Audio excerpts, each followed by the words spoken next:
Wapendwa wa Mwenyezi Mungu, Bwana asifiwe. Tunamshukuru Mungu kwa fursa hii tena tunapoendelea na majifunzo katika mfululizo wa masomo yetu ya wito wa kukielewa kitabu kilichofunguliwa.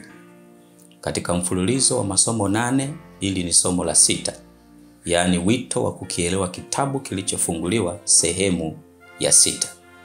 Ninayekualika katika majifunzo haya ni mimi mtumwa wa Mwenyezi Mungu, mchungaji Fulgence Mangosongo wa kanisa la Waadventista wa Sabato. Na kabla hatujaendelea, ninakualika tuombe. Baba mwema, kwa mara nyingine tena umetupa upendeleo. Ni udhihirisho wa kina cha upendo wako kwetu. Tunakubali fadhili zako na uongozi wako katika kujifunza. Neema yako yatosha kwa kila hitaji, kwa jina la Yesu. Amen. Wito wa kukielewa kitabu kilichofunguliwa sehemu ya 6. Katika Shuhuda kwa Kanisa, gombo la 5, ukurasa wa 716, paragrafu ya 2, nabii anasema: wakati ulimwengu wa Kiprotestanti kwa mtazamo wake unafanya makubaliano na Rumi, hebu tuamke na kuelewa hali na kuona mashindano yaliyo mbele yetu katika uhalisia wake. Hebu walinzi sasa wapaze sauti zao na kutoa ujumbe ambao ni ukweli wa sasa kwa wakati huu. Hebu tuwaonyeshe watu wapi tumefika katika historia ya kinabii na tutafute kuamsha roho ya uprotestanti wa kweli. Unabii huu umekwisha kutimia. Sio tena wakati ulimwengu wa Kiprotestanti kwa mtazamo wake unafanya makubaliano na Rumi. Tayari makubaliano yalikwisha fanyika. Na moja ya tunda la hayo makubaliano ni sheria ya Jumapili kupitishwa katika jimbo la Utah nchini Marekani. Ilikuwa tarehe 7 mwezi wa 3 mwaka huu 2025.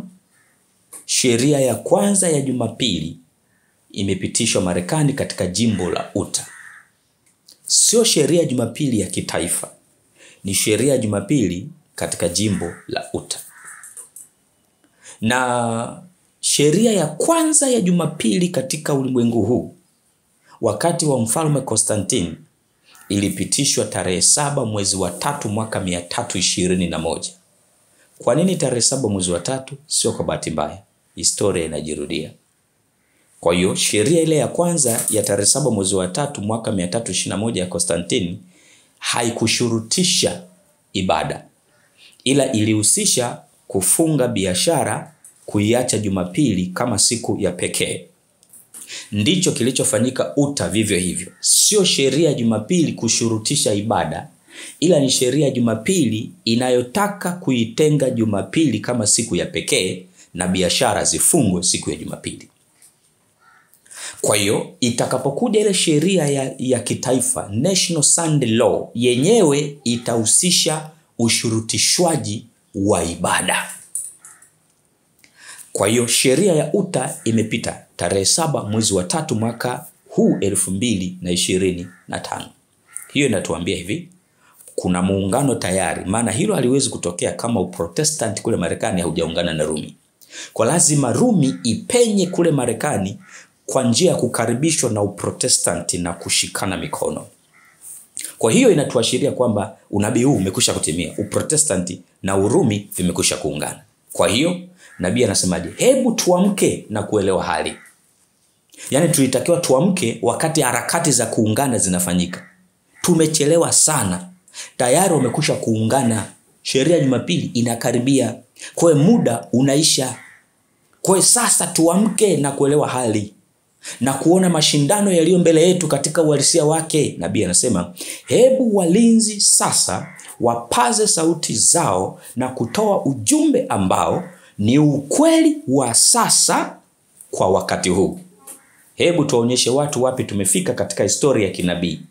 Tutafute kuamsha roho ya uprotestanti wa kweli. Kumbe inawezekana tukafahamu wapi tumefika katika historia ya kinabii, kwa sababu unabii umeweka wazi kalenda yote, matukio yote. Kwa tunaweza tukaelewa kwa njia ya ukweli wa sasa. Ujumbe wa malaika wa kwanza, wa pili na wa tatu tunaelewa. wapi tumefika katika historia ya kinabii. Kwa nini hauelewi? Kwa nini hatuelewi? Ni kwa sababu tumeuacha ukweli wa sasa. Sikia hii katika kitabu cha Evangelism, ukurasa wa 119 paragrafu ya 3. Evangelism 119 paragrafu ya 3, nabii anasema, kwa maana maalum Waadventista wa Sabato wametengwa ulimwenguni kama walinzi na wabeba nuru. Kwao wamekabidhiwa onyo la mwisho kwa ulimwengu unaoangamia. Juu yao kuna nuru ya ajabu kutoka kwa neno la Mungu. Wamepewa kazi ya umuhimu mkubwa, tangazo la ujumbe wa malaika wa kwanza, wa pili na wa tatu. Hakuna kazi nyingine ya umuhimu mkubwa sana. Hawapaswi kuruhusu kitu kingine chochote kunyonya umakini wao. Kwa hiyo Waadventista wa Sabato tumekabidhiwa nini? Ujumbe wa malaika wa kwanza, ujumbe wa malaika wa pili, ujumbe wa malaika wa tatu. Hiyo ndio message tunapopeleka utume wa Yesu ulimwenguni. Kama hatuna hiyo message, utume umepoteza dira. Kwa hiyo tumetengwa kwa kazi hiyo, na mfumo wa kanisa letu la Waadventista wa Sabato pamoja na madhumuni mengine, kusudi kubwa hasa la uanzishwaji wake ni Mungu alitaka ujumbe wa malaika wa kwanza, wa pili na wa tatu uende ulimwenguni. Kwa hiyo tunaposhindwa kuupeleka ujumbe huo, ni kana kwamba vile tumeshindwa kutimiza kile ambacho tulitengwa kwa ajili ya hicho. Katika manuscript release, gombo la kwanza, ukurasa wa 59 paragrafu ya 2, nabii anasema, ukweli wa sasa kwa wakati huu unajumuisha ujumbe wa malaika yule wa tatu ukifuata wa kwanza na wa pili. Kwa hiyo ukweli wa sasa kwa wakati huu, katika Shuhuda wa Kanisa gombo la 5, ukurasa wa 716 paragrafu ya 2, kwamba wajumbe sasa walinzi sasa upaze sauti zao na kutoa ujumbe ambao ni ukweli wa sasa kwa wakati huu. Nabii anasema ukweli wa sasa kwa wakati huu ni ujumbe wa malaika wa kwanza, wa pili na wa tatu. Manuscript release, gombo la kwanza, ukurasa wa 56 paragrafu ya 2, nabii anasema, malaika wa tatu anawakilishwa kama anayeruka katikati ya mbingu akiashiria kazi ya wale wanaotangaza ujumbe wa malaika wa kwanza, wa pili na wa tatu. Zote zimeunganishwa pamoja. Ujumbe wa malaika wa kwanza, wa pili na wa tatu zimeunganishwa pamoja. Haiwezekani kutenganishika. Haiwezekani kutenganishika. Katika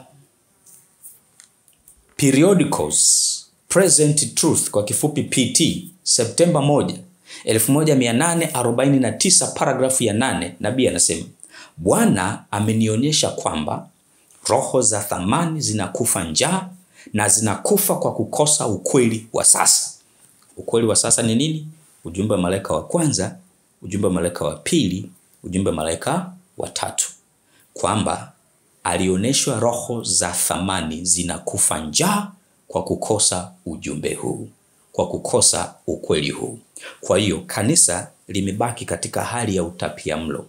The balanced diet kutoka mbinguni kwa ajili ya roho zetu. Ukweli uliokusudiwa kuunganisha kundi na kutakasa roho zetu.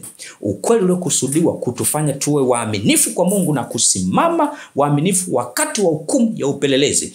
Ukweli uliokusudiwa kutufanya tuepuke kupokea alama ya mnyama. Unapoachwa, tunabaki na utapiamlo, tunabaki na njaa na tunakufa kwa kukosa chakula hiki, balanced diet kutoka mbinguni. Ukweli wa sasa, nabii anaendelea kusema, ukweli wa kutiwa muhuri. Ukweli wa sasa ndio the sealing truth, ukweli wa kutiwa muhuri. Chakula kwa wakati unaofaa, na kwamba wajumbe wepesi wanapaswa kuharakisha mwendo wao na kulilisha kundi kwa ukweli wa sasa.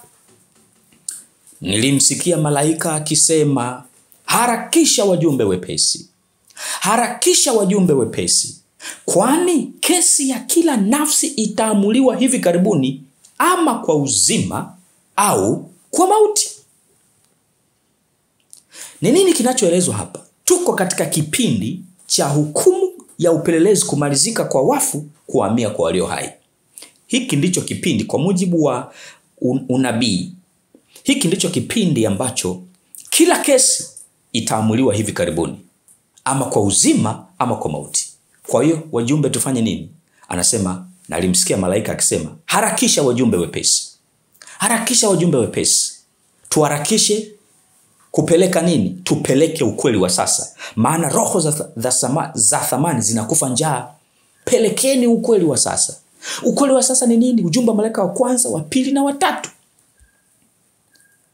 Error Writings 63 paragrafu ya kwanza, nabii anasema, kuna kweli nyingi za thamani zilizo katika neno la Mungu, lakini ni ukweli wa sasa ambao kundi linauhitaji sasa. Nimeona hatari ya wajumbe kukimbia kutoka kwa mambo muhimu ya ukweli wa sasa, kukaa juu ya masomo ambayo hayakuhesabiwa kuunganisha kundi na kutakasa roho. Shetani hapa atachukua kila faida iwezekanayo ili kudhuru jambo hilo. Error Writings 63 paragrafu ya pili, nabii anasema, lakini masomo kama vile patakatifu katika uhusiano na siku 2300, amri za Mungu na imani ya Yesu yamehesabiwa kikamilifu kuelezea vuguvugu la marejeo lililopita na kuonyesha msimamo wetu wa sasa ni nini, kuimarisha imani ya wenye mashaka na kutoa uhakika wa utukufu ujao. Haya nimeona mara kwa mara yalikuwa ndiyo masomo makuu ambayo wajumbe wanapaswa kukawia kwayo. Napotaja patakatifu katika uhusiano na siku 2300, ni wapi, kitabu gani katika Biblia tunapata unabii wa siku 2300? Ni Danieli 8 mpaka 12. Danieli 8:14 unabii wa siku 2300 unatolewa. Danieli sura ya 9 ufafanuzi, ukokotoaji, wapi tunaanzia na wapi tutaishia, ufafanuzi unatolewa. Danieli sura ya 10 ufafanuzi, kwa nini Gabrieli alichelewa mpaka siku 21 kumpatia ufafanuzi Danieli wa unabii wa siku 2300, ya kwamba alikuwa akishindana na mkuu wa Uajemi ambaye ni Shetani. Alijaribu kumzuia Gabrieli asipeleke ufafanuzi kwa Danieli. Kwa hiyo Danieli sura ya 8 central theme ni siku 2300. Danieli sura ya 9 central theme yake, ujumbe mkuu, mada kuu ni siku 2300. Danieli sura ya 10 central theme, mada kuu ni siku 2300. Vipi kuhusu Danieli 11? Danieli 11 wanatajwa wafalme ama falme, na katika falme hizi ni namna gani zimehusika kufanikisha mchakato wa unabii wa siku 2300 ama kuzuia. Namna gani falme hizi zimeharibu ama zimevuruga huduma ya Yesu patakatifu pa patakatifu. Na hapo anatajwa ufalme, dola, mamlaka ya upapa katika Danieli 11 mstari wa 21 mpaka 39. Ni awamu ya kwanza ya utawala, awamu ya kwanza ya zama za giza. Na katika Danieli 11 mstari wa 31 mpaka 36, nabii anatoa commentary yake akieleza kwamba matukio hayo yatarudiwa tena. Yatarudiwa wakati gani? Wapi? Danieli 11:40 mpaka 45 inaeleza awamu ya pili ama kujirudia kwa mateso yale ya upapa. Na upapa ndio ambao unahafifisha huduma ya Yesu kwa kuwaelekeza watu kwa wanadamu kana kwamba wana uwezo wa kusamehe dhambi, badala ya kuelekeza watu kwa Yesu aliye patakatifu pa patakatifu. Kwa hiyo falme zinatajwa, mamlaka zinatajwa katika uhusiano na siku 2300. Vipi kuhusu Danieli sura ya 12?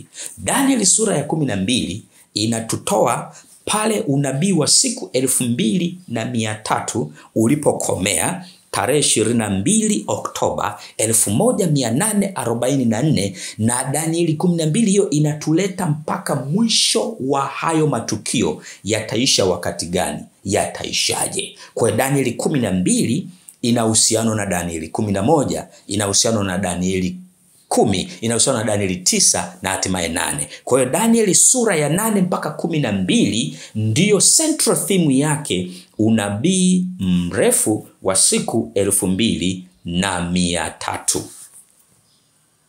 Na hicho ndicho kilikuwa kitabu kilichofungwa. sehemu ya kitabu cha Danieli kilichokuwa kimefungwa. Danieli 8 mpaka 12. Central theme yake ni moja, siku 2300. Kwa hiyo katika Danieli 8:12 tunaona kitabu kilichokuwa kimefungwa, lakini Ufunuo sura ya 10 tunaona kitabu kimefunguliwa.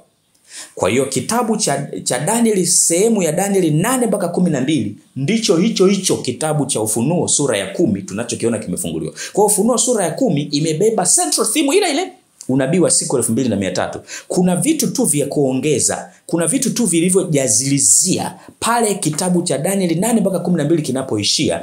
Ufunuo sura ya 10 inaendelezea, lakini central theme yake, mada kuu yake ni hiyo siku 2300. Nabii anasema hivi katika Pambano Kuu UPH 2023 sura ya 20, mwamko mkuu wa kidini, ukurasa wa 294 295. Nabii anasema, lakini sehemu ile ya unabii wake unaohusiana na siku za mwisho, Danieli aliagizwa kuufunga na kuutia muhuri hata wakati wa mwisho. Lakini tangu mwaka 1798 kitabu cha Danieli kilifunguliwa. Maarifa ya unabii yameongezeka na wengi wamehubiri ujumbe mkuu wa ukaribu wa hukumu.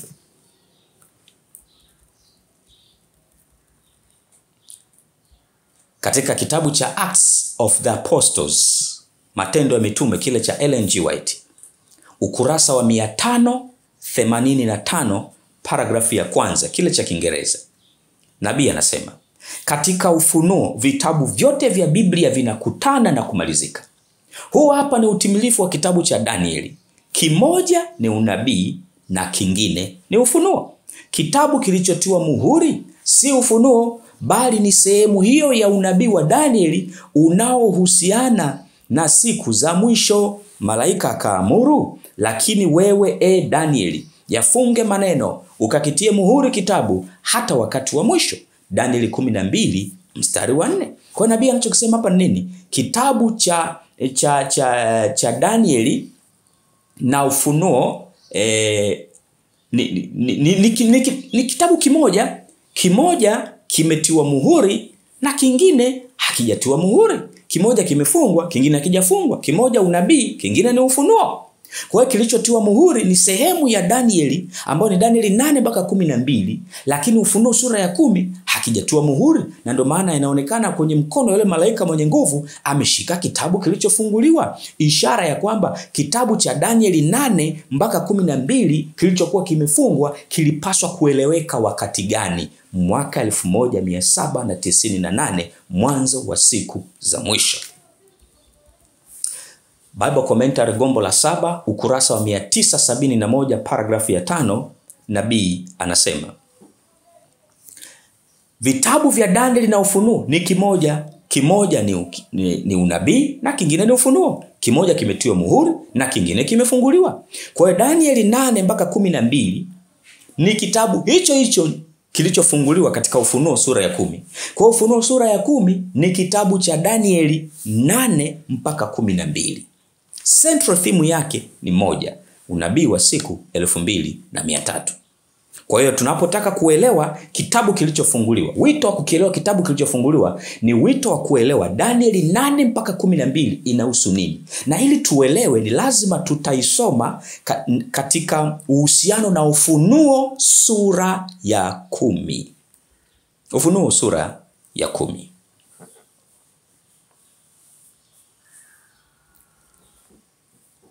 Kwa hiyo kitabu katika Ufunuo sura ya 10 kilikuwa kimefunguliwa, ndicho kitabu cha Danieli 8 mpaka 12. Danieli sura ya 8 unabii unatolewa. Danieli sura ya 9 ufafanuzi wa ukokotoaji wa huo unabii, tunaanzia wapi tunaishia wapi, unatolewa. Danieli sura ya 10 ufafanuzi kwa nini Gabriel alichelewa kumletea ufafanuzi Danieli. Danieli 11 wafalme ama tawala zenye uhusiano na siku 2300 zimehusikaje kufanikisha ama kuafifisha.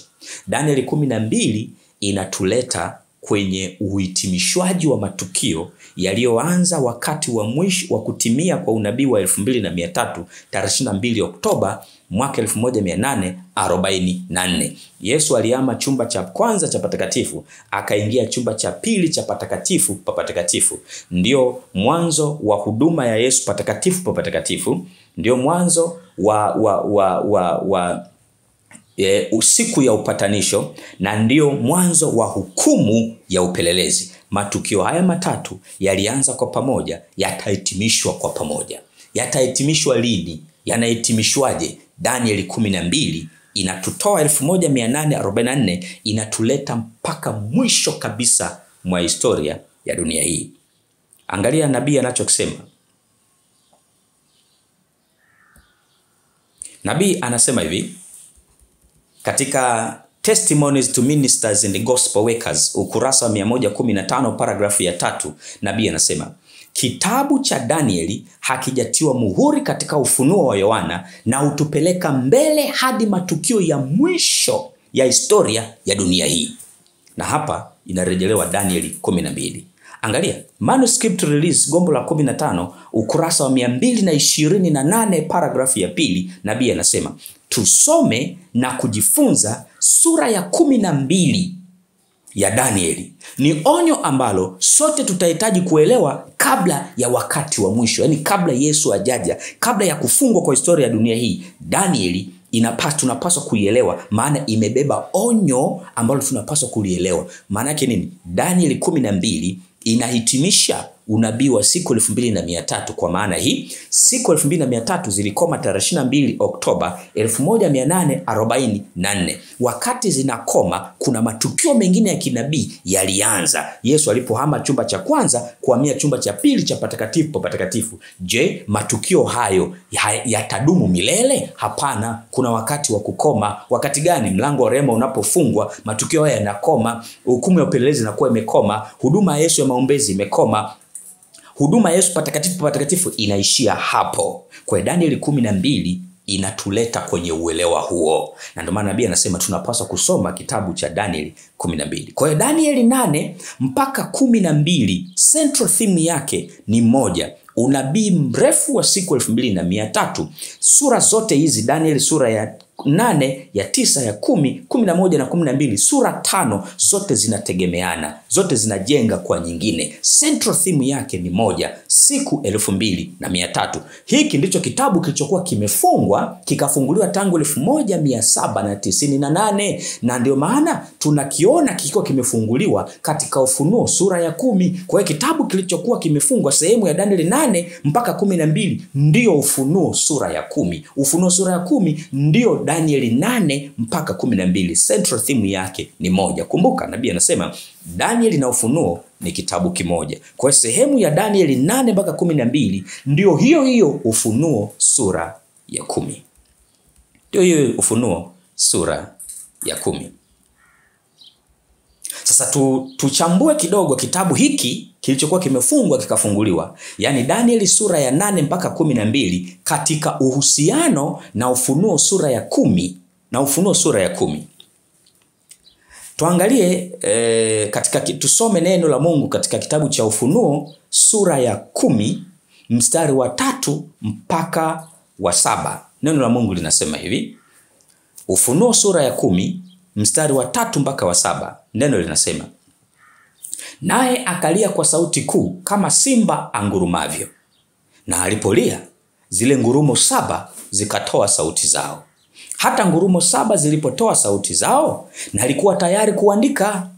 Nami nalisikia sauti kutoka mbinguni ikisema, yatie muhuri maneno hayo yaliyonenwa na hizo ngurumo 7, usiandike.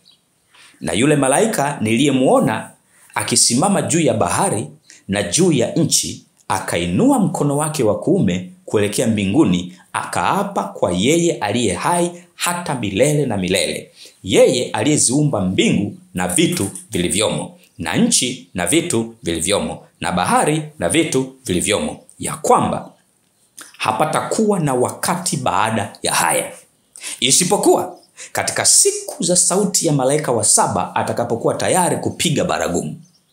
hapo ndipo siri ya Mungu itakapotimizwa, kama alivyowahubiri watumishi wake hao manabii. Tafakari maneno haya. Yatie muhuri maneno hayo yaliyonenwa na hizo ngurumo 7, usiandike. Ufunuo sura ya 10 mstari wa 4. Lakini katika Ufunuo sura ya 10 mstari wa 6 kuna maneno haya ya kwamba hapatakuwa na wakati baada ya haya. Lakini Ufunuo sura ya 10 mstari wa 7 inasema hivi: isipokuwa katika siku za sauti ya malaika wa 7 atakapokuwa tayari kupiga baragumu. Hebu tuchambue kidogo. Hiyo Ufunuo sura ya 10 mstari wa 4, hizo ngurumo 7 ambapo ziliposikika alikuwa tayari kuandika. Akaambiwa atie muhuri maneno hayo yaliyonenwa na hizo ngurumo 7, usiandike. Maana yake nini? Nabii anatoa ufafanuzi. Ellen G. White katika Bible Commentary gombo la 7 ukurasa wa 971 paragrafu ya 4, nabii anasema, baada ya ngurumo hizi 7 kutamka sauti zao, amri hiyo inakuja kwa Yohana kuhusu Danieli, kuhusu kitabu kidogo. Yafunge mambo yale ambayo ngurumo 7 zilitamka. Hizo zinahusiana na matukio ya baadaye ambayo yatafunuliwa kwa utaratibu wao. Nabii anaanza kutupa ufafanuzi hapa. Tunaanza kuiona nuru. Bible Commentary gombo la 7 ukurasa wa 971, sasa ni paragrafu ya 6. Nabii anasema, nuru maalum iliyotolewa kwa Yohana ambayo ilionyeshwa katika ngurumo 7 ilikuwa ni maelezo ya matukio ambayo yangetokea chini ya ujumbe wa malaika wa kwanza na wa pili.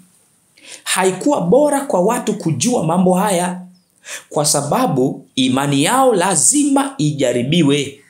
Katika utaratibu wa Mungu, ukweli wa ajabu na wa hali ya juu lazima ungetangazwa. Kwa hiyo ngurumo zile sauti ngurumo 7 iliposikika, nabii Yohana alikuwa tayari kuandika. Maana yake alielewa, alifunuliwa, lakini akaambiwa yatie muhuri, usiandike. Hayo maelezo ni maelezo ya matukio ambayo yangetokea chini ya ujumbe wa malaika wa kwanza na ujumbe wa malaika wa pili.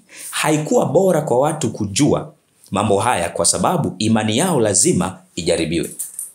Nini kinachoelezwa hapa? Ujumbe wa malaika wa kwanza na malaika wa pili ulihubiriwa katika kipindi cha mwaka 1842 mpaka 1844 katika kipindi kile cha kiangazi. Ujumbe huu ulitangulia hukumu. Hukumu iliyoanza tarehe 22 Oktoba 1844. Ilikuwa ndio kulitakasa hekalu. Sasa walielewa hivi ya kwamba kutakaswa hekalu ni kutakasa dunia hii kwa moto. Maana walikuwa wameamini ya kwamba hekalu ni hapa duniani. Kwa hiyo walifikiri ya kwamba kutakaswa huko ni ujio wa Yesu mara ya pili. Kwa hiyo kuna matukio yaliyofunikwa na Mungu, yaliyofichwa na Mungu, hayakutakiwa kufunuliwa. Yohana hakutakiwa kuyaandika. Matukio hayo ni matukio gani? Ama tukio ni tukio gani? Walipoamini ya kwamba tarehe 22 Oktoba Yesu anarudi 1844, kumbe haikuwa hivyo. Ilikuwa Yesu anahama chumba cha pili cha kwanza cha patakatifu, anahamia chumba cha pili cha patakatifu pa patakatifu. Kwa hiyo kulikuwa na kazi inatakiwa ifanywe kabla ya Yesu kurudi mara ya pili. Kwa hiyo ujumbe wa malaika wa kwanza, malaika wa pili uliwaongoza watu kuamini ya kwamba Yesu anarudi tarehe 22 Oktoba 1844, lakini hakurudi tarehe 22 Oktoba 1844. Badala yake, kumbe tukio halisi lilikuwa Yesu kulitakasa hekalu, ni kuhama kuingia chumba cha pili cha patakatifu, ndio mwanzo wa hukumu ya upelelezi. Na matokeo yote hayo ikapelekea kukatishwa tamaa kukuu.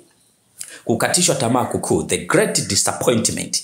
Sasa katika Ufunuo sura ya 10 ndipo inaeleza tukio la kukatishwa tamaa kukuu. Na tukio la kukatishwa tamaa kukuu, roho ya unabii, ziko nukuu kabisa. Roho ya unabii inasema hivi. Roho ya unabii inasema hivi, ni Mungu aliyeweka mkono wake kufunika ule uelewa ili kitu fulani kitokee. Sio kwamba vuguvugu lile la kina William Miller lilikuwa vuguvugu la hovyo, lilikuwa vuguvugu la watu wa kurupukaji ambao hawakujua wanachokifanya. Ilikuwa ni Mungu aliweka mkono wake washindwe kuelewa kipengele kidogo ya kwamba sio Yesu anakuja tarehe 22 Oktoba 1844, bali Yesu anahama chumba cha kwanza, anahamia chumba cha pili. Ndio mwanzo mwa hukumu ya upelelezi, na mwisho wa hukumu ya upelelezi ndipo atakapokuja mara ya pili. Ilikuwa ni kwa makusudi ya Mungu kabisa. Ngoja tupate uhakika. Niangalie hiyo nukuu, isije nikawa natoa tu maneno yangu. Ngoja nikupe ushahidi katika wa roho ya unabii.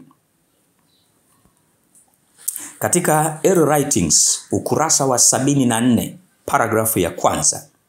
Error Writings ukurasa wa 74 paragrafu ya kwanza, nabii anasema, nimeona kwamba chati ya 1843 ilielekezwa kwa mkono wa Bwana na kwamba haipaswi kubadilishwa, kwamba takwimu zilikuwa kama anavyotaka, kwamba mkono wake ulikuwa juu na kuficha kosa katika baadhi ya takwimu, hivyo kwamba hakuna mtu anaweza kuona mpaka mkono wake kuondolewa. Mpaka mkono wake kuondolewa. Kwa hiyo sio William Miller alikosea, ila Mungu aliweka mkono wake, alifunika. Mpaka mkono wake utakapoondolewa ndipo waione nuru. Na ukweli ni kwamba baada ya 1844 Mungu aliondoa huo mkono wake. Sasa ndipo Danieli sura ya 10 mstari wa 11 inaposema imekupasa kutoa unabii tena. Tuangalie kidogo katika kitabu cha Ufunuo sura ya 10. Ufunuo sura ya 10, tuone namna ambavyo mambo haya yalitabiriwa kwamba yangetokea, na ilikuwa ni kwa mapenzi ya Mungu na kwa kusudi la Mungu mwenyewe.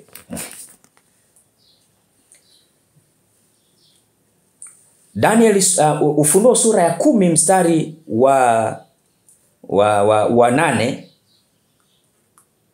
mpaka mstari wa 10. Ufunuo sura ya 10 8 mpaka mstari wa 10. Na sauti ile niliyoisikia kutoka mbinguni ilinena nami tena ikisema, enenda ukakitwae kile kitabu kilichofunguliwa katika mkono wa yule malaika aliyesimama juu ya bahari na juu ya nchi. Nikamwendea malaika yule, nikamwambia kwamba anipe kile kitabu kidogo. Akaniambia, kitwae ukile, nacho kitakutia uchungu tumboni mwako, bali katika kinywa chako kitakuwa kitamu kama asali. Nikakitwaa kitabu kile kidogo katika mkono wa malaika yule, nikakila, nacho kikawa kitamu kama asali kinywani mwangu, na nilipokwisha kukila tumbo langu likatiwa uchungu. Wakaniambia, mstari wa 11, Ufunuo sura ya 10 mstari wa 11, wakaniambia, imekupasa kutoa unabii tena juu ya watu na taifa na lugha na wafalme wengi.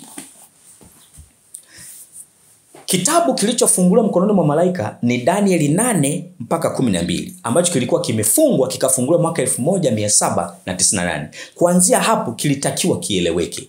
Kwa hiyo Mungu aliamsha watu wakaanza kuchunguza unabii mrefu wa siku 2300 wa Danieli 8:14. William Miller akaongozwa na Mungu kuusoma unabii huu na kuuelewa, na akaanza kufundisha. Alipofundisha, alifundisha ujumbe wa malaika wa kwanza, ujumbe wa malaika wa pili. Kitendo cha kuuelewa ujumbe huu wa Danieli 8:14 siku 2300 ni sawasawa na kukila kitabu kile kidogo, na kuhubiri ule ujumbe ni sawasawa na kuwa kitamu mdomoni, lakini kukatishwa tamaa kukuu kule ambako sasa Mungu alifunika mkono wake, alifunika lile kosa, na walipaswa, haikuwezekana kukwepa mpaka Mungu alipoondoa mkono wake baada ya 1844, ndipo uelewa halisi wa Yesu alianza huduma sehemu ya pili patakatifu ilipoeleweka. Kwa hiyo Mungu aliweka mkono wake, na ndipo kukatishwa tamaa kukuu. Waliamini kwamba Yesu angekuja tarehe 22 Oktoba 1844. Kumbe ilikuwa Yesu anahama toka chumba cha kwanza anaingia chumba cha pili cha patakatifu, na ndio mwanzo wa hukumu ya upelelezi. Kukatishwa tamaa kukuu ndio kile kitabu kuwa kichungu tumboni, lakini liko tumaini. Na Ufunuo sura ya 10 mstari wa 11 nasema, wakaniambia, imekupasa kutoa unabii tena. Maana yake unabii ulitolewa na unapaswa kutolewa tena. Kwa ujumbe wa malaika wa kwanza, ujumbe wa malaika wa pili, ujumbe wa malaika wa tatu unapaswa kwenda ulimwenguni, unapaswa kuhubiriwa ulimwenguni. Na lile vuguvugu la William Miller la 1844 litarudiwa tena mwisho wa wakati wa kilio kikuu. Kwa hiyo onyo la mwisho kwa ulimwengu ndio kurudiwa kwa lile vuguvugu, ambapo sasa kipindi hicho cha onyo la mwisho ni kipindi ambacho Mungu ataachana na mfumo wa kanisa ambao umeshinda kutekeleza kusudi la kuanzishwa mfumo huo, kuhubiri ujumbe wa malaika wa kwanza, ujumbe wa malaika wa pili, ujumbe wa malaika wa tatu. Na hatimaye Mungu atawatumia hao wachache waliojazwa Roho Mtakatifu kama mvua ya masika. Wana sifa gani? Walikuwa sealed wakati wa hukumu ya upelelezi kwa walio hai, ambapo inaanza kwa kanisa la Mungu kabla ya sheria ya Jumapili kutangazwa. Wanapokuwa sealed, hao watapokea mvua ya masika. Tutakapojazwa mvua ya masika, tutahubiri onyo la mwisho kwa ulimwengu. Huko ndiko kutoa unabii tena. Kwa tangu 1844 mpaka Yesu kurudi, tuko katika kipindi cha kutoa unabii tena. Unabii gani? Ujumbe wa malaika wa kwanza, ujumbe wa malaika wa pili, ujumbe wa malaika wa tatu. Huo ndio ukweli wa sasa kwa wakati huu. Kwa hiyo alipoambiwa kwamba maneno haya yatie muhuri usiandike, baada ya kusikia zile baragumu 7, nabii Yohana aliambiwa kwamba asiliweke wazi tukio la kukatishwa tamaa kukuu. Asiliweke wazi tukio la kukatishwa tamaa kukuu. Hapatakuwa na wakati. Ufunuo sura ya 10 mstari wa 6. Hapatakuwa na wakati. Maana imeandikwa ya kwamba hapatakuwa na wakati baada ya haya. Nabii anasemaje katika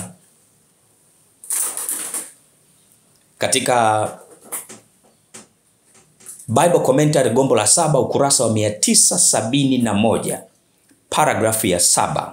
Bible Commentary ukurasa wa 971 paragrafu ya 7, nabii anasema hivi: wakati huu ambao malaika anatangaza kwa kiapo cha dhati sio mwisho wa historia ya ulimwengu huu, wala wakati wa kufungwa kwa mlango wa rehema, bali ni wakati wa kinabii ambao unapaswa kutangulia ujio wa Bwana wetu. Yaani watu hawatakuwa na ujumbe mwingine wa wakati maalum. Sio kwamba ujumbe wa wakati hautakuwepo, hawatakuwa na ujumbe mwingine wa wakati maalum. Baada ya kipindi hiki cha wakati kufikia kutoka 1842 hadi 1844, hakuna ufuatiliaji wa uhakika wa wakati wa kinabii. Unabii mrefu zaidi unafikia kipindi cha vuli cha mwaka 1844, kipindi cha kiangazi 1844, ndipo ujumbe wa malaika wa pili ulipohubiriwa. Kwa ujumbe wa malaika wa kwanza na wa pili ulihubiriwa 1842 mpaka 1844, kipindi cha kiangazi, kipindi cha vuli. Na kuanzia hapo ndipo unabii wa Danieli, kile kipande cha kitabu kilichokuwa kimefungwa, Danieli 8 mpaka 12, central theme yake unabii mrefu wa siku 2300. Unabii mrefu wa siku 2300 unatuleta tarehe 22 Oktoba 1844. 44. Kwa hiyo hakutakuwa na wakati maalum tena. Sio kwamba wakati hautakuwepo, utakuwepo, ila hakutakuwa na wakati maalum, yani fixed time, fixed dates haitakuwepo. Badala yake kitabu cha Danieli sura ya 12 inatuleta kwenye matukio yaliyoanza 1844 tarehe 22 Oktoba, inatuleta mwisho wake. Lakini mwisho wa hayo matukio tutayaelewa kupitia Danieli sura ya 12, sio kwa fixed time, kwa fixed dates, bali kwa events, kwa matukio tutayaelewa. Kwa hiyo kuanzia hapo hakutakuwa na wakati maalum tena. Hakutakuwa na wakati maalum tena, ila tutaelewa matukio ya kinabii kwa namna yalivyofunuliwa kwa njia ya matukio, na sio kwamba wakati hautakuwepo. Kwa sababu kama tukisema wakati hautakuwepo kabisa, tubaki tu hivi, maana yake ni kwamba hatuna mpango wa kukielewa kitabu cha Danieli sura ya 12. Kwa nini? Kuna matukio yaliyoanza 1844 tarehe 22 Oktoba, huduma ya Yesu patakatifu patakatifu, huduma ya upatanisho, hukumu ya upelelezi. Na hizi huduma zilianza pamoja, zitahitimishwa pamoja. Zitadumu milele? Hapana, kuna wakati zitahitimishwa. Zikihitimishwa ndio mlango wa rehema kwa jumla utakuwa umefunga, human probation itakuwa closed. Sasa ni wapi katika Biblia inatuleta kwenye uhitimishwaji wa haya matukio yaliyoanza tarehe 22 Oktoba 1844? Ni Danieli 12. Kwa hiyo Ufunuo sura ya 10 mstari wa 6 inatuambia kwamba hakutakuwa na wakati maalum, maana wakati maalum uliishia tarehe 22 Oktoba 1844.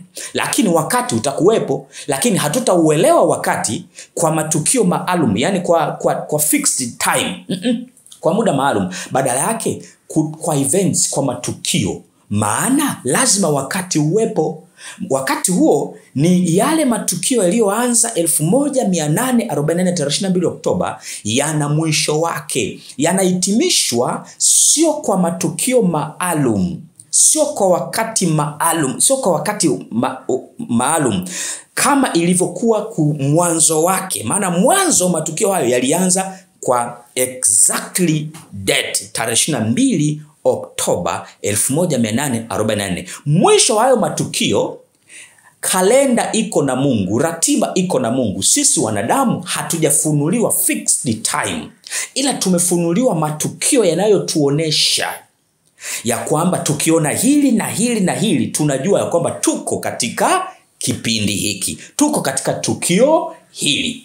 Na ndio maana Pambano Kuu UPH 2023, hii ni sura ya 37, maandiko ni Kinga, ukurasa wa 490, nabii anasema, kwa hiyo katika unabii wakati ujao umefunuliwa mbele yetu kwa uwazi, kama vile ulivyokuwa umefunuliwa kwa wanafunzi kwa maneno ya Kristo. Matukio ambayo yameshikamana na kufungwa kwa mlango wa rehema na kazi ya matayarisho kwa ajili ya wakati wa taabu, vyote vimeelezwa kwa uwazi kabisa. Lakini watu wengi hawana ufahamu wa ukweli huu muhimu kuliko kama ungekuwa haujafunuliwa. Shetani yuko macho akihakikisha kuwa anadaka na kufuta kila wazo ambalo lingeweza kuwafanya wawe na hekima ya kupata wokovu, na wakati wa taabu utawakuta wakiwa hawako tayari. Kwa hiyo wakati ujao umefunuliwa. Wakati ujao ni upi? Matukio ya kinabii yanayohusiano yenye yaliyoshikamana na kufungwa kwa mlango wa rehema na matayarisho kwa ajili ya wakati wa taabu yamefunuliwa wazi. Yamefunuliwa wapi?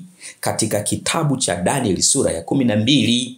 Kwa hiyo Danieli sura ya 12, ndio maana nabii anatuambia hivi, tunapaswa kusoma Danieli sura ya 12 ili, kwa sababu hapo yamefunuliwa matukio yanayotuleta mwisho kabisa mwa historia ya ulimwengu huu. Katika manuscript release gombo la 15 ukurasa wa 228 paragrafu ya 2, nabii anasema tusome na kujifunza sura ya 12 ya Danieli. Ni onyo ambalo sote tutahitaji kuelewa kabla ya wakati wa mwisho.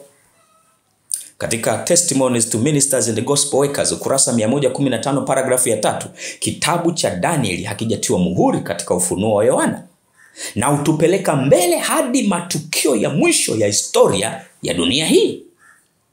Kwa hiyo hakutakuwa na wakati baada ya haya. Maana yake fixed time ilikomea tarehe 22 Oktoba 1844. Hapo ndipo mwanzo wa matukio yanayokwenda mpaka kurudi kwa Yesu. Mwisho wa hayo matukio ndio wakati tunaopaswa kuufahamu. Yamefunuliwa wazi, lakini sio kwa fixed time, sio kwa wakati maalum. Na yamefunuliwa wapi? Katika kitabu cha Danieli sura ya 12. Kwa hiyo Danieli 8 mpaka 12, central theme yake ni unabii mrefu wa siku 2300. Danieli 12 specific inatutoa pale unabii mrefu ulipokomea tarehe 22 Oktoba 1844 na kuyachukua yale matukio yaliyoanza tarehe 22 Oktoba 1844 na kutuleta mpaka mwisho wa hayo matukio. Ndio Danieli 12. Na nabii anasema tunapaswa kujifunza na kuelewa hayo yaliyoandikwa kwenye kitabu cha Danieli sura ya 12. Sikia hii. Ufunuo sura ya 10 mstari wa 7. Isipokuwa katika siku za sauti ya malaika wa 7. Maana yake nini? Isipokuwa katika siku za sauti ya malaika wa 7 atakapokuwa tayari kupiga baragumu. Ili tuweze kuelewa hii hoja vizuri, hebu tuisome kwa pamoja. Ufunuo sasa sura ya 10 mstari wa 6 na wa 7. Tusome kwa pamoja. Ufunuo 10:6 na 7 imeandikwa: akaapa kwa yeye aliye hai hata milele na milele, yeye aliyeziumba mbingu na vitu vilivyomo, na nchi na vitu vilivyomo, na bahari na vitu vilivyomo, ya kwamba hapata kuwa na wakati baada ya haya, isipokuwa katika siku za sauti ya malaika wa 7 atakapokuwa tayari kupiga baragumu. Isipokuwa katika siku za sauti ya malaika wa 7 atakapokuwa tayari kupiga baragumu. Hakutakuwa na wakati baada ya haya, isipokuwa katika siku za sauti ya malaika wa 7 atakapokuwa tayari kupiga baragumu. Kumbuka Ufunuo 10:6, hakutakuwa na wakati baada ya haya. Maana yake ni kwamba matukio yaliyoanza Oktoba 22, 1844 yatahitimishwa huku mbele. Kwa hiyo wakati upo, matukio hayo yatahitimishwa huku mbele, lakini katika kuhitimishwa huku mbele hatutayatambua kwa fixed time, kwa muda maalum. Hapana. Sasa wakati gani wa kuyatambua hayo matukio? Kutambua huo wakati isipokuwa katika siku za sauti ya malaika wa 7 atakapokuwa tayari kupiga baragumu. Katika kipindi hiki ambacho kinakaribia sauti ya malaika wa 7 kupiga baragumu, inapokaribia malaika wa 7 kupiga baragumu, hiki ndicho kipindi ambacho matukio yale ya uhitimishwaji wa matukio yalianza tarehe 22 Oktoba yanapaswa kufahamika. Yaani Danieli sura ya 12 inapaswa kufahamika. Hata hivyo, hatuwezi tukafahamu kwa fixed time, kwa muda maalum. Kuna events, matukio. Nataka tuchunguze hii kidogo. Kuna msemo hapa unaounganisha fungu la 6 na la 7, isipokuwa. Nini maana ya neno hili isipokuwa? Hapata kuwa na wakati baada ya haya, isipokuwa. Maana yake nini? Neno la Kiyunani lililotumika kutafsiri Kiswahili isipokuwa ni ala. Neno hili ni kiunganishi kinachotengua kauli iliyotangulia, contrary wise conjunction. Inatengua kauli iliyotangulia. Biblia tafsiri za Kiingereza, neno la Kiyunani ala lililotumika katika Ufunuo 10:7 zimetumia neno bati. Kwa neno bati lina fiti vizuri hapo, kwa sababu lenyewe linatumika kuunganisha maneno ama sentence, kutengua ile sentence iliyotangulia.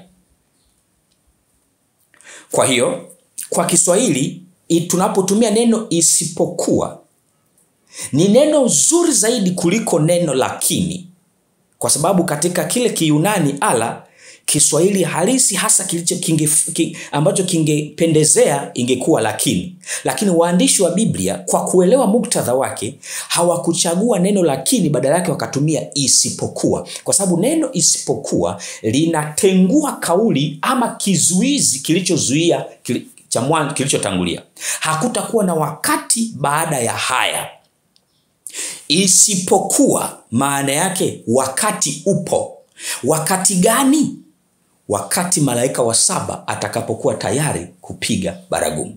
Maana yake Danieli 12 inapaswa kueleweka karibia na malaika wa 7 anapotaka kupiga baragumu, ama anapopiga baragumu, karibia na malaika wa 7 kupiga baragumu. Kwa hiyo nabii anaposema tujifunze katika manuscript release gombo la 15 ukurasa wa 228 paragrafu ya 2, anaposema tusome na kujifunza sura ya 12 ya Daniel, ni onyo ambalo sote tutahitaji kuelewa kabla ya wakati wa mwisho. Anamaanisha wakati gani kitabu cha Daniel sura ya 12 kinapaswa kufahamika. Wakati gani? Tuendelee kidogo. Kwa hiyo isipokuwa katika siku za sauti ya malaika wa 7 atakapokuwa tayari kupiga baragumu. Hebu kwanza tumwangalie huyo malaika wa 7 anayepiga baragumu. Tunampata wapi? Ni Ufunuo sura ya 11 mstari wa 15 mpaka wa 19. Ndipo tunamuona malaika wa 7 akipiga baragumu. Kwa hiyo hakutakuwa na wakati baada ya haya, isipokuwa katika siku za sauti ya malaika wa 7 atakapokuwa tayari kupiga baragumu.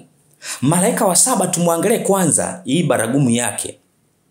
Baragumu ya malaika wa 7 inaashiria nini? Kwa hiyo kabla ya hicho kinachoashiriwa na baragumu ya malaika wa 7 ndicho kipindi cha kujua wakati. Wakati huu tunaujua kutoka wapi? Daniel sura ya 12. Hatuujui kwa fixed time, ila tunaujua kwa events. Kwa hiyo kitabu cha Daniel kinapaswa kueleweka wakati gani. Tunataka tutafute sasa hapa wakati gani kitabu cha Daniel 12 kinapaswa kuwa wazi, kieleweke na kila mmoja. Ufunuo sura ya 11 mstari wa 15 mpaka wa 18. Neno linasema malaika wa 7 akapiga baragumu, pakawa na sauti kuu katika mbingu zikisema, ufalme wa dunia umekwisha kuwa ufalme wa Bwana wetu na wa Kristo wake, naye atamiliki hata milele na milele. Na wale wazee 24 waketio mbele za Mungu katika viti vya enzi vyao wakaanguka kifulifuli, wakamsujudia Mungu wakisema, tunakushukuru wewe Bwana Mungu Mwenyezi, uliyeko na uliyekuwako, kwa sababu umetwaa uweza wako ulio mkuu na kumiliki.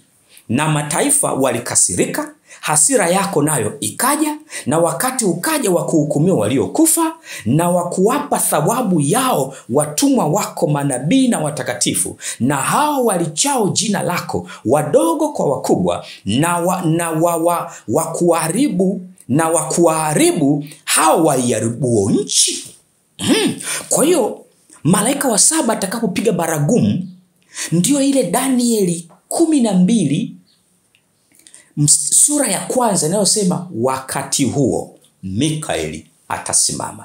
Kwa hiyo baragumu hii ya malaika wa 7 itakapopigwa, maana yake hukumu ya upelelezi imemalizika. Hukumu ya upelelezi imemalizika kwa wafu, ikahamia kwa walio hai, ikamalizika. Na inapomalizika Mikaeli anasimama. Mikaeli anaposimama, tukio la Mikaeli kusimama na kuchukua ufalme ndio baragumu ya malaika wa 7. Kwa hiyo wanaposema hakutakuwa na wakati baada ya haya, isipokuwa katika siku za sauti ya malaika wa 7 atakapokuwa tayari kupiga baragumu. Maana yake sio wakati wa baragumu ya malaika wa 7. Maana baragumu ya malaika wa 7 inahusisha rehema ilishafungwa. Ndipo baragumu ya malaika wa 7 inapopiga, Mikaeli anasimama, jemedari mkuu asimamaye upande wa wana watu wako. Anaposimama maana yake hukumu ya upelelezi ilishamalizika. Kwa hiyo maana yake ni kwamba isipokuwa katika siku za sauti ya malaika wa saba, huo wakati tunapaswa kuufahamu kabla ya malaika wa saba kupiga baragumu. Na kipindi hiki cha kabla ya malaika wa saba kupiga baragumu ni kipindi gani? Ni kipindi gani? Kipindi cha malaika wa saba kabla ya malaika wa saba kupiga baragumu ni kipindi gani? Nabii anafafanua hivi katika Bible Commentary, gombo la 7, ukurasa wa 971, paragrafu ya 9. Bible Commentary, gombo la 7, ukurasa wa 971, paragrafu ya 9. Nabii anasema kipindi cha, na hapa nabii alikuwa anatoa commentary ya Ufunuo sura ya 10 mstari wa 7. Isipokuwa katika siku za sauti ya malaika wa saba atakapokuwa tayari kupiga baragumu. Maana yake wakati unapaswa kuwepo, wakati unapaswa kufahamika, lakini kabla ya malaika wa saba hajapiga baragumu. Kwa kipindi cha kabla ya malaika wa saba ndicho nabii anachofafanua hapa sasa. Katika Bible Commentary, gombo la 7, ukurasa wa 971, paragrafu ya 9, nabii anasema kipindi cha Injili ni kipindi cha mwisho cha rehema ambacho kitatolewa kwa wanadamu. Wale wanaoishi chini ya kipindi hiki cha majaribio na majaribu na bado hawajaongozwa kutubu na kutii wataangamia pamoja na wasio waaminifu. Hakuna jaribio la pili. Injili inayopaswa kuhubiriwa kwa mataifa yote, kabila, lugha na watu wote huonyesha ukweli kwa njia iliyo wazi, ikionyesha kwamba utii ndio hali ya kupata uzima wa milele. Kristo huwapa haki yake wale wanaokubali kumwacha aziondoe dhambi zao. Tunawiwa na Kristo kwa ajili ya neema inayotufanya kuwa wakamilifu ndani yake. Hiki kinachoelezwa hapa, ufafanuzi huu, sio kingine isipokuwa ujumbe wa onyo la mwisho kwa ulimwengu, ujumbe wa kilio kikuu, ujumbe wa malaika watatu. Ufunuo sura ya 18 mstari wa 1 mpaka wa 4. Na onyo hili, malaika huyu wa 4 anapoungana na malaika watatu kuhubiri onyo la mwisho kwa ulimwengu, ulimwengu utakuwa upo kwenye kipindi gani? Daniel sura ya 11 mstari wa 40 mpaka 45 ni unabii wa upapa kurudia hatamu yake ya pili, yani jeraha la mauti kupona na kushika hatamu ya kutawala dunia awamu ya pili. Na katika kipindi hiki ndicho kipindi ambacho uprotestanti umeungana na Urumi. Sasa sio upapa unaowatesa watakatifu, bali uprotestanti na Urumi kwa kuungana pamoja, wakitumia mamlaka ya dola za dunia hii, serikali za dunia hii, wanawatesa watakatifu. Katika kipindi hiki ambacho upapa unawatesa watakatifu, ndicho kipindi ambacho kilio kikuu kinapaswa kwenda kwa ulimwengu katika kila lugha, jamaa na mataifa. Ndicho kipindi ambacho Mungu atashika kazi katika mikono yake mwenyewe. Mfumo wa kanisa hata utumia ujumbe wa malaika wa kwanza, ujumbe wa malaika wa pili, ujumbe wa malaika wa tatu, utahubiriwa katika lugha iliyo wazi, bayana, bila vificho, wazi wazi, watakatifu wakiwa wamejazwa mvua ya masika, double portion, zaidi ya ile ya siku ya Pentekoste, mvua ya vuli. Huku tutajazwa mvua ya masika. Kwa hiyo kipindi hiki cha utawala, hii mamlaka ya jeraha la mauti kupona, ndicho kipindi ambacho tunapaswa kujua wakati kabla ya malaika wa saba hajapiga baragumu. Maana malaika wa saba akipiga baragumu, kilio kikuu kimekoma, rehema imefungwa, ndipo Mikaeli anasimama. Na ndio maana Daniel sura ya 12 mstari wa 1 inaanza kwa msemo huu: wakati huo wakati gani? Ni wakati wa utawala wa upapa awamu ya pili, kupona kwake kwa jeraha la mauti. Wakati huo Mikaeli atasimama. Kwa kusimama kwa Mikaeli ni kipindi ambacho upapa umeshika hatamu ya kutawala dunia, na mateso ya wakati wa zama za giza kurudishwa tena. Kwa hiyo tunapaswa kujiuliza hivi, tumekaribia kipindi hiki cha upapa kushika hatamu yake ya pili kwa namna gani? Na unabii unatuambia kwamba sheria ya Jumapili kutangazwa Marekani ndio the last act in the drama. Ni tukio la mwisho katika drama, na ndipo tutajua ya kwamba ule mwisho upo karibu. Kwa hiyo tutakapoona Marekani imetangaza sheria ya Jumapili, National Sunday Law, sheria ya Jumapili ya kitaifa, Marekani imetangazwa, tujue ule mwisho upo karibu. Yesu yupo karibu kurudi. Na unabii unatuonesha ya kwamba Marekani wamekaribia sana kutangaza.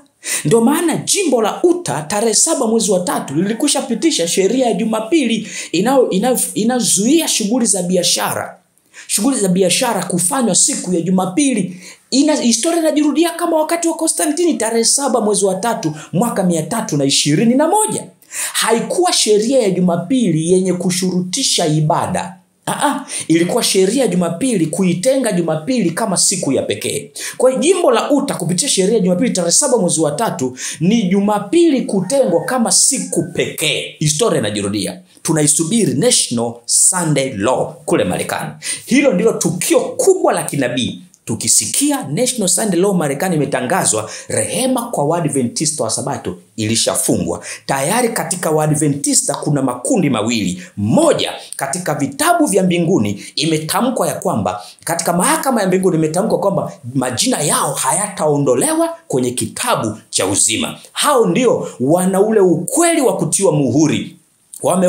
Embrace ule ujumbe wa malaika wa kwanza, wa pili na wa tatu, the sealing truth, ujumbe wa kutakasa roho. Wametakaswa, wana tabia ya Yesu, wana sura ya Yesu. Hao hawatasalimu amri, na hao watabaki waaminifu kwa Mungu hata mateso yaje kwa namna gani. Ndio watakaojazwa mvua ya masika, na ndio Mungu atakaowatumia kuhubiri onyo la mwisho kwa ulimwengu.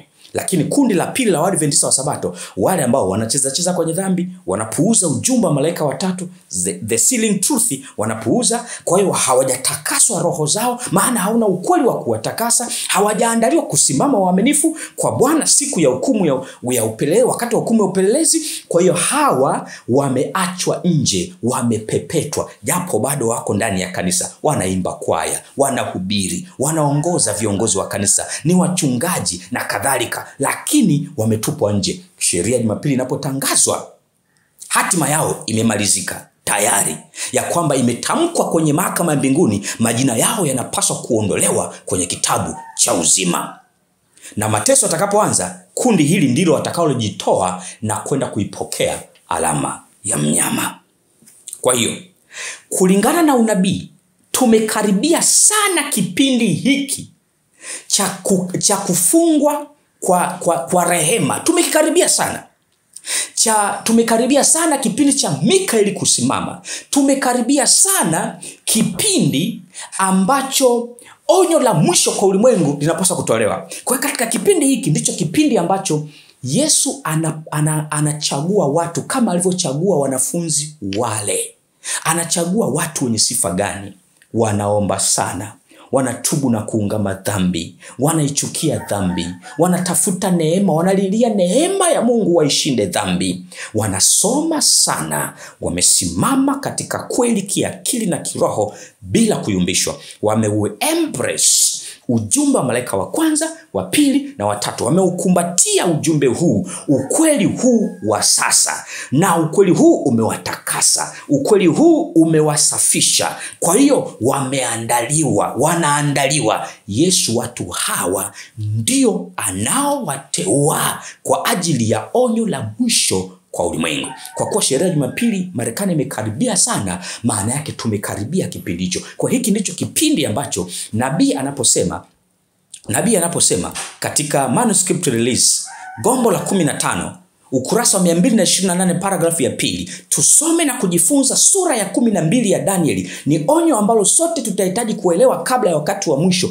Ndicho kipindi hiki tunachohitaji sasa kuelewa kitabu cha Danieli. Kwa hiyo wito wa kukielewa kitabu kilichofunguliwa ni wito wa kuelewa kitabu cha Danieli 8 mpaka 12 imebeba nini, na imebeba central theme yake ni unabii wa siku 2300. Mwisho wa unabii wa siku 2300 tarehe 22 Oktoba 1844 ndio ilikuwa mwanzo wa Yesu kuingia kwenye chumba cha patakatifu sehemu ya pili, na ndio mwanzo wa hukumu ya upelelezi. Matukio haya ya kinabii yaliyoanza Oktoba 22, 1844 yatabaki hivyo hivyo, yataendelea milele? Hapana, yana mwisho. Kwa kama yana mwisho, wakati upo. Mwisho wa hayo matukio tunaufahamu kupitia Danieli sura ya 12.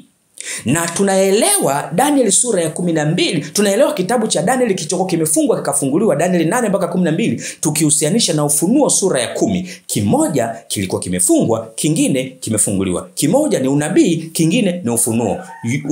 Hiki ni kitabu kimoja. Yaani Ufunuo sura ya 10 ni kitabu kile kilichokuwa kimefungwa, Danieli 8 mpaka 12. Na sura ya 12 ndio inayotuleta mwisho wa matukio yaliyoanza tarehe 22 Oktoba 1844. Kwa hiyo wakati utakuwepo. Maana matukio yalianza tarehe 22 Oktoba 1844 yana mwisho. Yanapokoma, rehema inafungwa, Mikaeli atasimama. Ndio baragumu ya malaika wa 7 inapigwa kuashiria Yesu kuchukua ufalme. Kwa sababu matukio hayo yana mwisho wake, basi wakati upo. Na kama wakati upo, hatuuelewi wakati huo kwa fixed time, kwa sababu fixed time iliishia tarehe 22 Oktoba 1844. Tunaelewa matukio hayo kwa events, kwa matukio ya kinabii. Kwa mahali tulipo ndipo mahali pa kuelewa kitabu cha Danieli. Mahali tulipo ndipo mahali ambapo ni kati ya hukumu ya upelelezi kwa wafu kumalizika na kuanza hukumu ya upelelezi kwa walio hai. Na inapoanza kwa walio hai, inaanza kwa Waadventista wa Sabato kwanza. Ikimalizika Jumapili ina tangazo ya kitaifa Marekani. Rehema kwa Sabato itakuwa imekoma. Kwa hiyo tukisikia National Sunday Law kule Marekani imepitishwa, jueni ya kwamba rehema kwa Sabato ilishafungwa, na baada ya hapo sheria ya Jumapili itasambaa katika mataifa yote kama unabii unavyotuambia. Na baadaye Mungu anawajaza wale watu waliovuka salama katika kipindi cha hukumu ya upelelezi kwa walio hai, atawajaza Roho Mtakatifu kama mvua ya masika. Mfumo atauacha na atatumia kundi hili kuangaza ulimwengu kwa miale ya nuru kutoka mbinguni. Onyo la mwisho kwa ulimwengu litatolewa. Mathayo 24:14. Injili, habari njema ya ufalme itahubiriwa, ndipo ule mwisho utakapokuja. Mwisho ndio mwisho ambao sasa malaika wa 7 atakapopiga baragumu kuashiria Yesu kuchukua ufalme. Na baada ya mapigo 7, Yesu ataonekana mawinguni kuja kuachukua utele wake. Anakuja kama Bwana wa mabwana, mfalme wa wafalme. Anakuja na ujira mkononi, maana hukumu imeshamalizika. Anawajua walio wake, waliolala mauti tayari imekwisha julikana. Nani anastahili ufufuo wa kwanza, nani anastahili ufufuo wa pili baada ya miaka 1000 kwa ajili ya hukumu. Katika walio hai, nani wanastahili kumlaki Bwana? Na ni 144,000 ambao hawataonja mauti. Na ni nani wataangamizwa na utukufu wake. Kwa anakuja na ujira mkononi, kwa maana hatima ya wakazi wa dunia imekwisha amuliwa katika mahakama ya mbinguni. Kwa hiyo basi Danieli 8 mpaka 12 ndio Ufunuo sura ya 10, na ndio inatuleta mpaka mwisho wa matukio yaliyoanza Oktoba 22, 1844. Danieli 12 inafanya hitimisho, inafanya finalization ya matukio yaliyoanza Oktoba 22, 1844 mpaka mwisho wa wakati. Kwa hiyo wakati upo, na wakati huo tunaanza kuufahamu sasa, maana mtiririko wa matukio ya kinabii: hukumu kumalizika kwa wafu, kuhamia kwa walio hai, na kwa walio hai inaanza kwa Adventista wa Sabato. Tukio litakalofuata, mlango wa rehema, sheria Jumapili kutangazwa Marekani. Ikitangazwa Marekani, rehema kwa Wasabato imefungwa. Rehema inafunguliwa kwa walio nje. Tukio la tatu ni mvua ya masika. Baada ya sheria Jumapili imetangazwa ulimwengu mzima, tunajazwa Roho Mtakatifu. Na baada ya mvua ya masika tunahubiri onyo la mwisho kwa ulimwengu. Kazi inashikwa na Mungu mwenyewe, hata utumia mfumo. Na baada ya hapo mlango wa rehema kwa jumla unafungwa. Human probation inakuwa closed. Ndipo wale waliotamkwa kwenye hukumu kwenye mahakama ya mbinguni kwamba majina yao yanatakiwa kuondolewa, ndicho kipindi ambacho majina yao yataondolewa. Ndipo Danieli 12:1 nasema wale wote walioonekana wameandikwa kwenye kitabu kile ndio watakaookolewa, ndio waliookolewa. Kwa hiyo Danieli inatuleta kwenye huo uhitimishwaji. Na baada ya hapo Roho Mtakatifu anaondolewa duniani, maana amekataliwa. Malaika wanaoshikilia zile pepo wanaziachia. Ndipo shetani anabaki bila udhibiti. Kutakuwa na vita na umwagaji wa damu. Ndio mwanzo wa taabu ambayo haijawahi kuwapo tangu limekuwapo taifa. Vita ya tatu ya dunia itatokea. Itakuwa ya muda mfupi sana.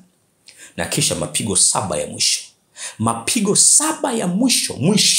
Mapigo 7 yanaenda sambamba na taabu ya Yakobo. Mwishoni mwa taabu ya Yakobo, mwishoni mwa mapigo 7, Baba atatangaza siku na saa ya kuja kwa Yesu. Ndio ambayo hatuijui kwa wakati huo. Wale 144,000, Baba atatangaza siku na saa ya kuja kwa Mwokozi. Na hatimaye kutokea mashariki kama wingu dogo, Yesu ataonekana anakuja kama mfalme wa wafalme na Bwana wa mabwana na Mungu wa miungu. Wito wa kukielewa kitabu kilichofunguliwa ni wito wa kuelewa mambo makubwa muhimu ya usuyo wokovu wetu, ya usuyo imani yetu, ya usuyo ukweli wa sasa, kama yalivyofunuliwa katika Danieli 8-12. Kitabu kilichokuwa kimefungwa kikafunguliwa katika Ufunuo sura ya 10. Tunapata uelewa kamili. Hii ni sehemu ya 6. Karibu ufuatilie sehemu ya 7 na sehemu ya 8. Kama hukufuatilia sehemu za mwanzo, tafadhali rejea sehemu ya 1 mpaka sehemu ya 5, uendelee mpaka sehemu ya 8, maana jumbe hizi zimeshikamanishwa pamoja. Usisahau kushare kwa wengine waweze kupata ukweli huu muhimu. Mungu na akubariki. Asante kwa kutufuatilia. Na kabla hatujahitimisha, basi tuombe. Baba mwema, asante kwa mafunuo ya ukweli wako. Sifa na utukufu zikurudie. Neema yako yatosha kwa kila hitaji. Kwa jina la Yesu, amina. Mungu na akubariki.